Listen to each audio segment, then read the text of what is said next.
Right then, this is a quick walk around video for a fabulous Honda Jazz. This is a 1.3 SE automatic CVT, 66 plate with 52,000 miles on the clock. Finished in this lovely bright red, looks fantastic on the car. Car's in very, very nice condition. Front nice and clean, lights and lenses are clear and intact there. Bonnet very clean, can't see any obvious stone chips. There must be something microscopic. I apologise, it's a lovely, I don't apologise for it being a lovely day, but it is a bit glary for videos, so not ideal. I prefer it's overcast, but very clean in the panels. And this side front alloy, generally very nice. And this side rear alloy, again, very good condition, just a little bit of marking on the outside edge, nothing to write home about. Around the back, nice and clean.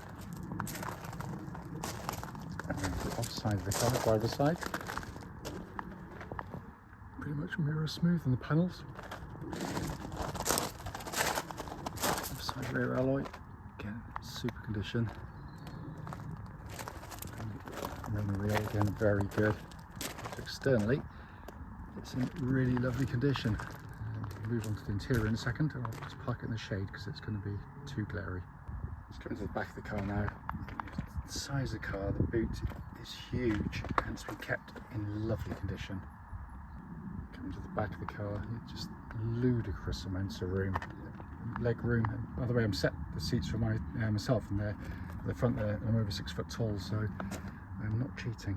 It's been kept beautifully as well.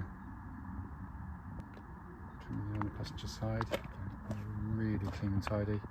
Passenger seat itself, really lovely condition there. And coming on the driver's side, again, apologise for the shadows, it is all very clean and tidy. Driver's seat, super condition. So inside the car now, engine's running, so the dash is illuminated. Lovely interior, it's been kept in beautiful condition. Come to the main dashboard binnacle, hope you can see 52,858 miles, and there are no warning lights on the dashboard at all. Finally, just to show you, owner's manual, pack and lock and roll key, all here and present with the car. Right then, this is a quick road test video, and this is for a Honda Jazz 1.3 SE automatic. The car is registered VX66VLV. The mileage at the start of the road test is 52,851. The reason we do all of our videos, and as I always say, especially this road test section, is to ensure that if anyone's online looking at any of our cars, they get to see the very car advertised actually in operation.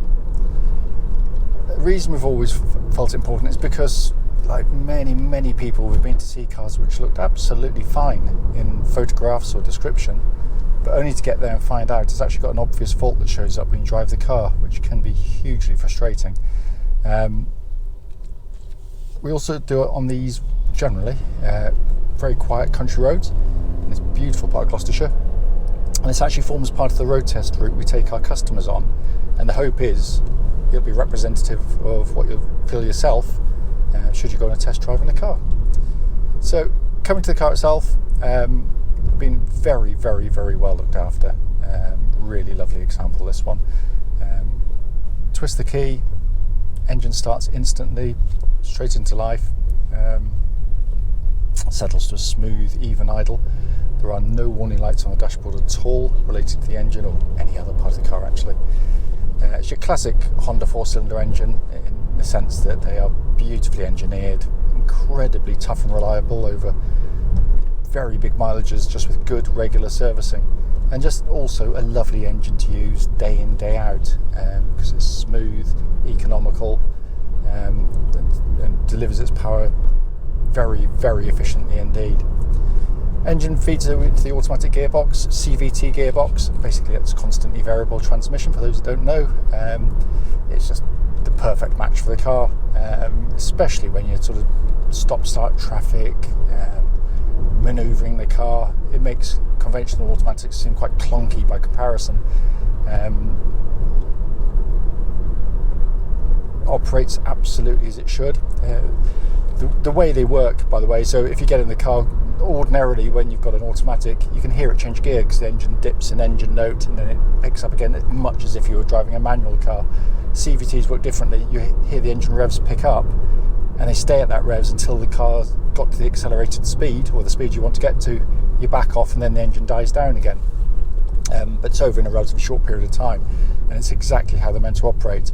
The point of it is to try and keep things in the optimum for fuel economy and power delivery. So I'll get out to the main road to show you exactly what I mean. But yeah, when you come to manoeuvres like this, where you come into a stop, conventional gearboxes sometimes not quite short gear to go in. This one, you put your foot down, perfectly smooth on the pickup, and here you hear the engine revs rise, but there's no change in engine note as you're accelerating away. It stays at the same, and when you get up to speed you want to, you back off and it all quietens down. It's very smooth in the power delivery, really, really is. I've said many times, and I really need to get around to doing a video on the Jazzers. Still rate this as the best small automatic money can buy. They're absolutely brilliant for so many reasons. Coming to the steering and chassis of the car, steering unlike far too many modern cars, especially kind of, apparent or city cars as people like to call them. You end up with power steering which is kind of horribly light and lifeless. This has got real substance and weight to it. It's direct, it's accurate, very precise, and gives the car kind of an energetic nature. So when you turn, the thing wants to go, but it feels like a much bigger car to drive than it is in terms of how substantial the car feels. It doesn't feel tinny or light on the road. So you turn in, very little body roll, really composed. It's just beautifully done. The ride's very good, very well damped, and generally very comfortable indeed. But when you do go through corners, you said you don't get lots of body motion and sort of lolloping about. It feels kind of agile and light on its feet.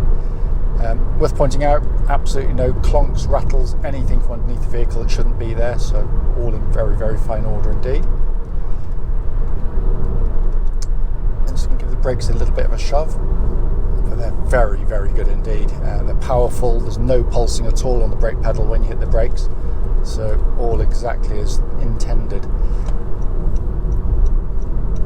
And then we come inside the car, which, if you've not been in a Jazz before, first of all, this doesn't feel like your little economy box. It's a very well made car, brilliantly laid out, in lovely condition as well, by the way.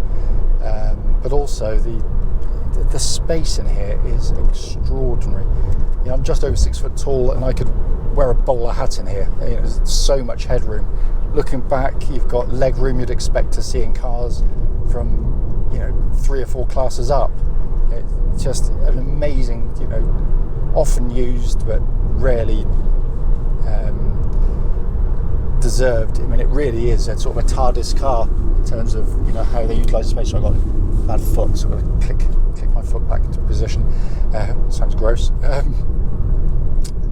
but everything's working exactly as it should. You've got the information screen with the radio built into it, all functioning exactly as intended. Air conditioning, which is pumping out absolutely ice cold air. As always, all the switch gear is high quality. Everything you press, touch, twist, whatever, feels meaty and substantial. And then dash binnacle in front, nicely detailed, simple. That's all it needs. That's all it gives you. All the better for it. And then you've got this lovely leather steering wheel, which has got this little cover on it actually, which feels really nice. The wheel's in perfect condition underneath. They're just the lady like to have it, and it actually feels really nice. So I'm going to leave it on.